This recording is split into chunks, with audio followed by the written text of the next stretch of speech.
அதுலயும் குறிப்பா last time ஒரு 2 எபிசோடுக்கு முன்னாடி வந்து திவாகர் சட்டை இல்லாம ஒரு பெர்ஃபார்மன்ஸ் பண்ணி இல்ல 2 எபிசோட் முன்னாடி இல்ல வந்த முதல் நாள்ல இருந்தே அதான். ஏன் அந்த பவானி மாதிரி பண்ணாரு, குத்தி குத்திர அப்படின்னாரு, சட்டை போட்டு சோப்பு நிறைய தான் போட்டு. லாஸ்ட் டைம் இவர் பிரவீன்ராஜ் கூட வான் பண்ணிட்டு இருந்தார், சட்டை போடுங்க திவாகர். அடிச்சிட்டாரு பிரவீன்ராஜ், அடிச்சிட்டாரு. அதுக்கப்புறம் கனியக்கா கூட சொல்லிட்டு இருந்தாங்க சட்டை போடுங்க.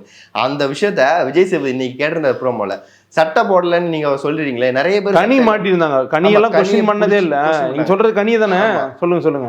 எத்தனையோ பேர் சட்டை இல்லாம பண்ணிட்டு இருந்தாங்க, நீங்க அவங்களெல்லாம் கேட்டீங்களா? எஃப்ஜே பனியனோட இருந்தாரு. அப்புறம் அதுக்கு முன்னாடி சட்டை இல்லாம நிறைய பேர் சுத்திட்டு இருந்தாங்க, அவங்க எல்லாம் கேட்டுட்டீங்களா?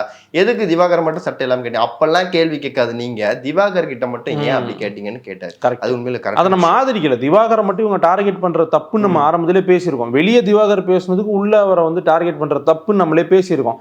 என்ன விஷயம் அப்படின்னா, இவங்க வெளியே பேசணும் உள்ள டார்கெட் பண்றாங்க. ஒண்ணு, திவாகர் மட்டும் எது பண்ணாலுமே உங்களுக்கு தப்பா தருது. திவாகர் எது பேசணும் தப்பா தருது. திவாகருமே இந்த கத்தி பேசுற ஆட்டிடியூட் இவங்க கிட்ட தான் கத்துக்கிறாரு.